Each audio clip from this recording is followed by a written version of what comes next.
Hello, everyone. My name is Ryan Cam. Welcome back to the Reiner Project, where myself and Russell Howell are covering every movie directed by the late great Rob Reiner. And oh man, Yeah, Russell, we got a stinker. We got another one. Unfortunately, it's yeah, not. we can't.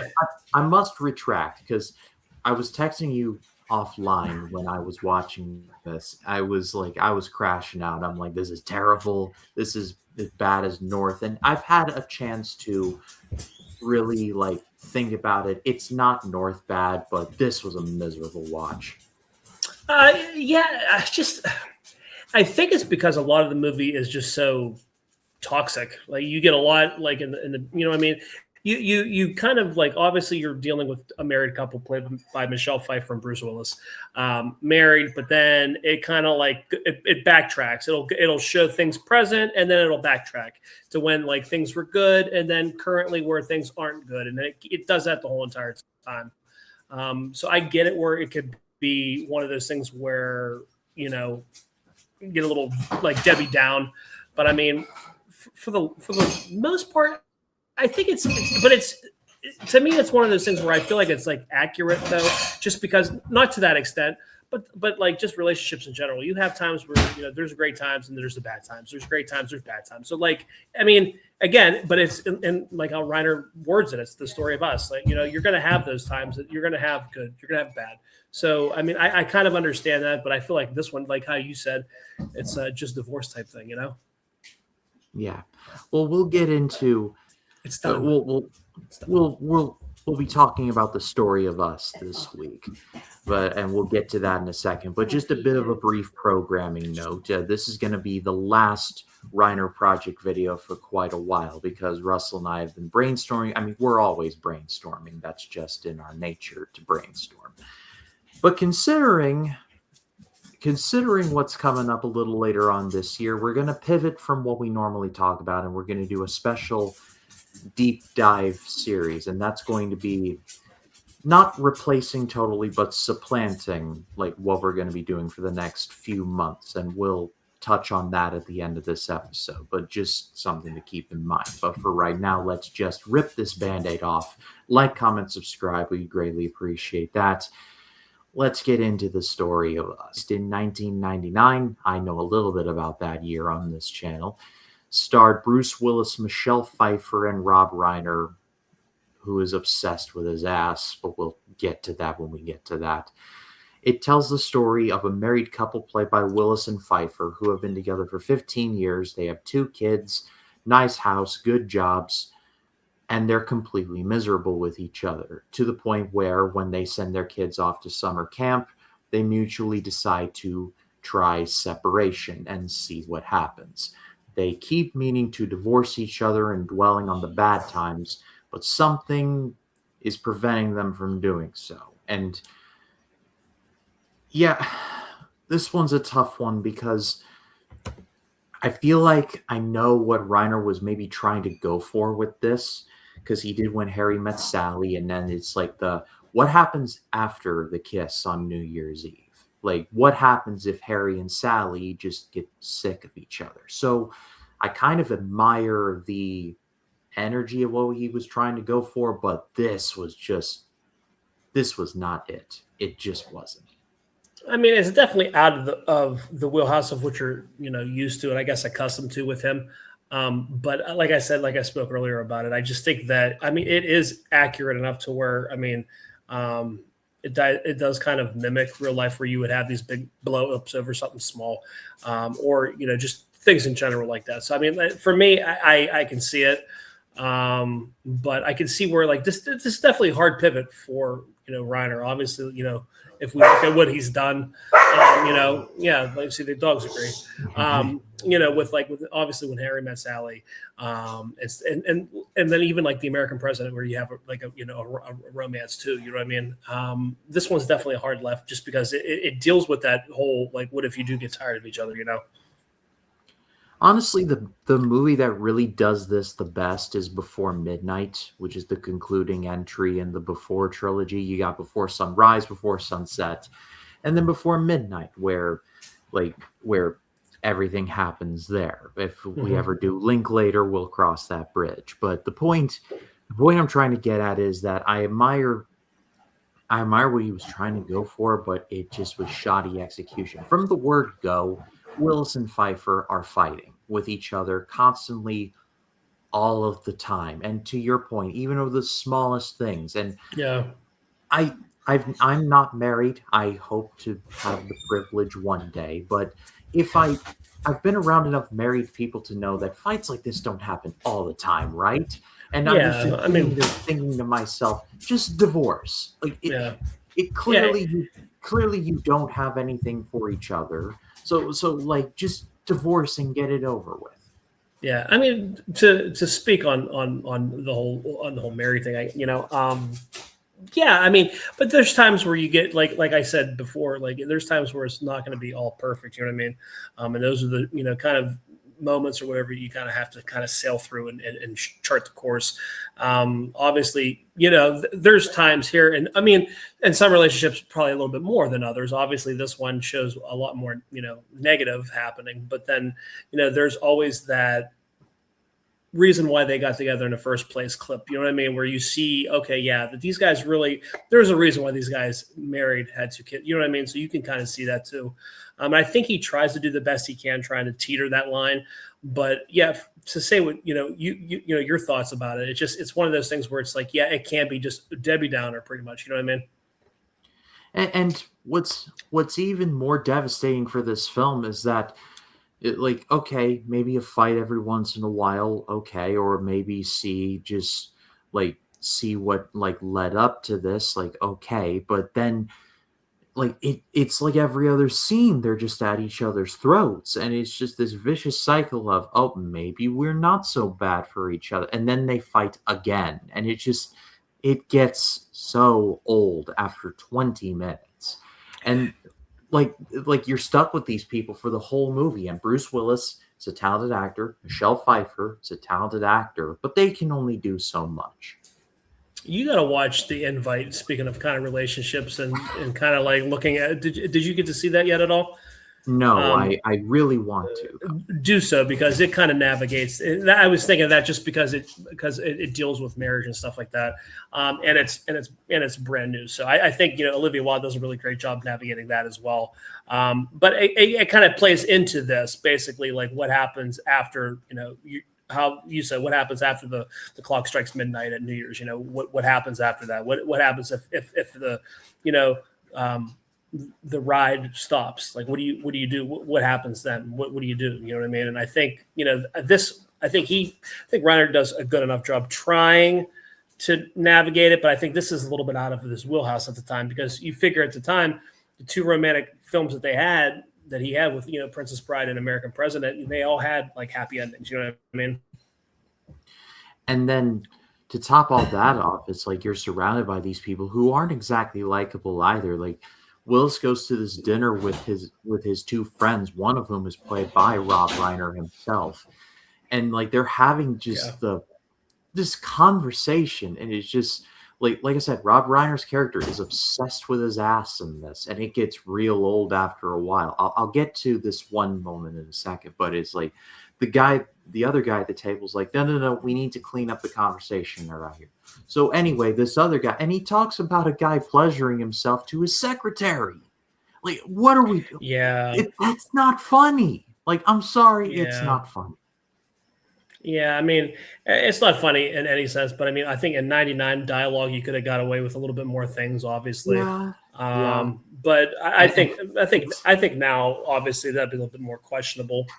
it's not any better for Pfeiffer either. Like her character is like it's like she's stuck in a conversation similar to that too. So it's just Oh yeah, it, yeah, yeah, yeah, like you were just locked in with these miserable human beings, except for the kids. The kids are all right, but like the yeah. rest of the people are just like just miserable slogs of humans. And then Rob Reiner's character to really put the cap on it, he has this whole theory on what an ass actually is. It's just the top of your legs, which admittedly leads to a line that got a chuckle out of me where Willis finally crashes out, like at another dinner where he's just like, like, what if I'm this? What if I'm this? What if I'm this? And then he grabs his bread basket and he's like, you put that anywhere near me, I'm gonna stick this in the top of your legs. Like, I'm not gonna lie, that made me laugh. Like, there's Yeah. like that, and then the marriage counselor where he had the prostate problem, and so he was peeing every few minutes. Yeah. Not gonna lie, that made me laugh too. But that was Yeah. like 2 times. The rest of the times I was just like, if I was not watching this for this channel, I would have turned this off. I just What the one where speaking of the fight scenes between Pfeiffer and Willis, okay, the one where he's talking to somebody on the phone, was that a shrink that he was talking to? Did he say? Because I forget. no, but that's what I assumed, and that Okay. literally like Pfeiffer's just like, why don't you just go to your little girlfriend? I'm just like, dude, if you just say it's See, your therapist, and that's what I was, solved yeah. a whole lot of your problems. And I think, but the thing about it is, I think what Reiner wanted to do, and I felt the vibe was like you wanted to preserve masculinity, maybe by saying, you know what I mean, just like not coming out and saying, okay, because therapy. Obviously, we're in a stage now, a day and age now where I think it's a little bit more obviously talked about, a lot more accepted. You know what I mean? I think back 30 years ago, 25 years ago ish. You know what I mean? I don't know if it was taboo, but it was like you were not as masculine if you had to go and talk about your problems. You know what I mean? I don't know if that has anything to do with it. That's just the vibe I picked up when I was watching it. Like I said, come out and say, hey, listen, I was talking to somebody to fix us. I was trying to work on us. You know what I mean? So like, to me, you could have really tailwind that whole entire conversation by just coming out and saying, the truth on that. Yeah, it really just these people just having these petty squabbles, and it all could have been solved with, let's just hash it out, and they don't even do that.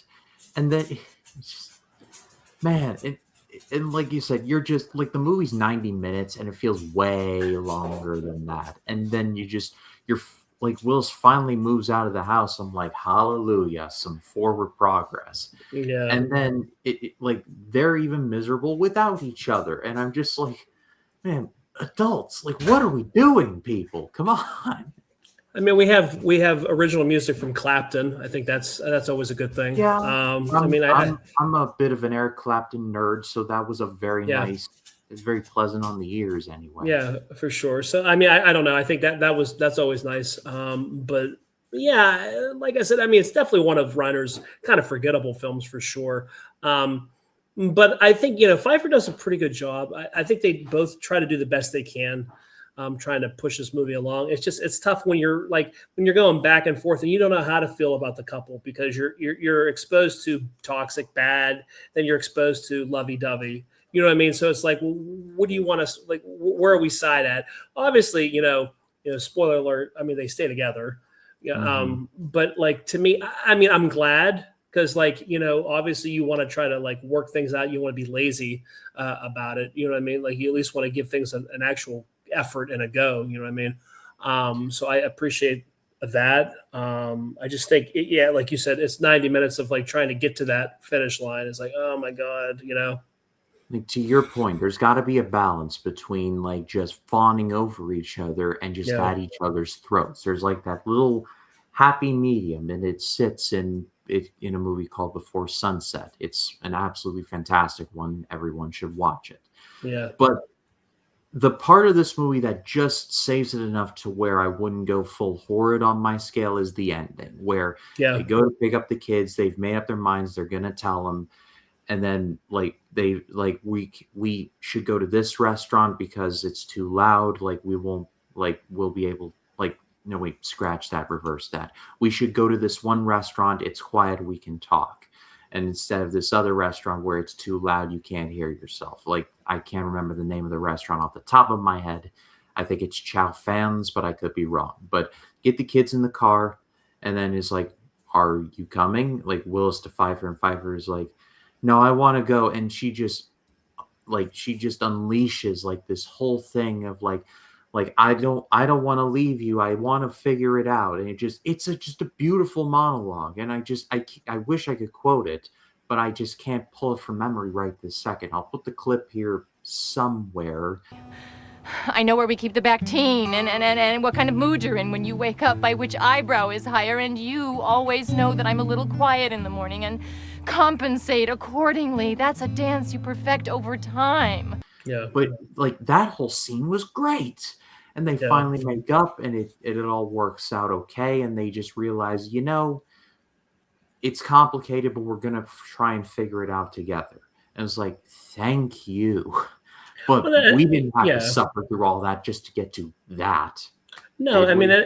and that's what I appreciate the fact, because yeah, marriage is tough. It's not going to be, cakewalk all the time. I mean, there's times where, you're at each other's throats. I mean, I know we both are, me and my wife, but then like the good outweigh the bad, obviously. So that's what keeps the ball rolling. You know what I mean? You just have to show effort. You have to continue to just fight, and I appreciate that, just because of the fact that, they do work on it. They don't just close up shop like a lot of people just kind of do, and they kind of throw their hands up. Okay, yeah, we're done. It's not going to be, easy, easy money all the time. You have to work for it a little bit. And Yes. I do appreciate that. But like you said, and I feel like if we would have put maybe less negative in there, like less of the, yeah, okay, you're going to have fights, but like, geez, like you recap literally every single fight they had, I think, since they've been married, you know what I mean? So yeah, if they maybe sprinkle a little less of the fights in there, like just get the big ones, get the big fights in there. But yeah, Every fight, like we yeah, can't stress it enough. Like even yeah, from like when they first met and like Willis had the Tommy Wiseau hair going on yeah, to like the bitter end and everything in between. yeah, And I was thinking to myself the whole time, I'm like, he's got the Sixth Sense haircut going right now. yeah. I wonder what the order was. Like if he had like finished one and then like went to do the other, or maybe it's the other way around. I guess we'll never know. Yeah. Yeah, true. And hey, I wonder if he was thinking, man, I got two movies going out at the same time, and one movie is going to be remembered forever, and the other one probably not so much. I'm like, man, I wish I were dead right now. But anyway, just in terms of my scale, I'm going to give this a pretty forgettable rating, only because of the scenes that I have mentioned. The two scenes where I laughed, the one shrink who has to pee all the time, and the top of your legs joke, and then the ending. Those are the things where like, okay, we're worth it there. But the rest of this movie just a miserable time. Yeah, I'd throw this like right below like middle of the road. I mean, there's better. I think there's other relationship movies, obviously, that explore things better. Obviously, like When Harry Met Sally, your perfect example from Reiner. But I mean, I think, like you said, like at the end though, with her stressing out that how bad she wants to work on things, like she wants to give things. I think to that it's like it's a testament to marriage in general and to the testament of their characters that there's a reason why they fell for one another in the first place, and they see that glimmer of hope for the future. So I appreciate that. Like I appreciate it ending like that, and not like the story of us and we're not us at the end. You know what I mean? I appreciate that, because I don't like dumb endings like that. But can't win them all. Can't win them all. And one more thing I did want to note before we close things out. I got significant Woody Allen energy from this. Am I crazy? No, I mean, because I mean, who explored relationships throughout the bulk of his, like nearly every single film. Personal life aside, I still think he's a great director. I think he's really put some bangers out. I think Match Point is super underrated. I'll always go to bat for Match Point. But who explored relationships better than, I mean, Woody Allen? I mean, film wise, you have Annie Hall. I mean, every movie he does, Melinda, all the films that he's done, he always explores relationships with, one another. So yeah, definitely. I can see the Woody Allen vibes for sure. They even break the fourth wall, just like Annie Hall. Yeah. Yeah. I mean, in So, a more professional setting than just turning and be like, "This is Marshall McLuhan." yeah. Yeah. I mean, definitely, definitely an eclectic filmography Woody Allen has. I would say, just I mean, just sheer actors and actresses he's worked with is kind of crazy. Yes. What did you think of the story of Us? If you have seen it, let us know in the comments. Love to read what you have to say. And Russell, thank you so much for doing this as always. Tell the people where they can find you. Yeah, you guys can find us Notorious by Chance on Facebook. Chance and I still have to shoot Children of Men. We're probably going to do that within the next day or so. Like I said, Hawaii kind of threw everything off. But we'll be recording that, and then we're going to be going right back into the MCU Phase 2 with what's after Guardians of the Galaxy? Oh, my Lord, I'm blanking. Would that be Age of Ultron? That would be Avengers Age of Ultron, yeah. I remember not caring for it back when I saw it in the theaters, but this will be nice to give it another watch. It's been a long time since I've seen it, so yeah. But you guys can find us there, and YouTube, Notorious by Chance as well. Yep, all the links down below. Subscribe to them over there. As far as this channel goes, normally this is where 1996 Project. The episode this week is Fled, The Frighteners, Train Spotting, and A Time to Kill. Like, summer of 96 was just hot as fire for movies. Like, you couldn't go wrong. And my MCU project will be starting back up soon. And usually this is the part where I announce like what's coming up next for us, and I'll do that, but this is where we pivot, because later on this year we're getting Crystal Lake, which is the Jason Voorhees origin TV show from A24/NBC. And so with this in mind, Russell and I were doing some brainstorming, and we did the math, and well, the next few months on Fridays, we're going to be covering a Friday the 13th movie. So that's all 10 originals, Freddy vs. Jason, the remake, and we're also going to do the 2 documentaries, His Name Was Jason and Crystal Lake Memories. So that's going to be coming up, and if I have done the math correctly, and I believe that I have, the last review of that will be the Friday before Halloween. So again, if I've done the math right on that, I could be wrong, but but for starting next Friday, which is the 28th of July, we'll be covering a Friday the 13th movie or adjacent leading up to and in honor of Crystal Lake. And this is a series I've wanted to cover on the channel for quite a while. I've covered the first 3 in Scary Manias, but never a deep dive like this. So it's going to be a lot of fun. Yeah, and I think when we had made mention about it, I think it was one of those ones where I'm like, man, I love Friday the 13th movies. Who doesn't? It would be kind of fun to deep dive. So I've never done it. I've seen all of them, obviously, but yeah, I'd love to revisit all of them. So this will be an excuse to do that. Yeah, and also I've always wanted to watch the His Name Was Jason and Crystal Lake Memories documentaries. They've been sitting in my Canopy watch list forever, so it'll be interesting to get around to that. And I watched these movies, I think, in 2021 or 2, so my memory on them is spotty at best. So this will be an interesting rewatch, to say the least. I remember loving the first 4, and then they just get silly. But hey, let's see what happens. Yeah, who knows? And that'll be fun to kind of have a big ranking at the end for all the featured films. I think that'll be kind of cool to do that. Have our little top 12 or whatever. Top 12, top 10, yeah, top 12. Top 12. Yeah, we'll definitely rank them at the end. Yeah, that'll be fun. But pass it off to all of you. What did you think of? Wait, scratch that, reverse that. But that's all coming starting next week by taking a look at Friday the 13th from 1980, the one that started it all. But for Russell, my name is Ryan Cam. We will see you at the lake. I imagine it's going to be very tranquil. We'll see you next time. Y'all take care.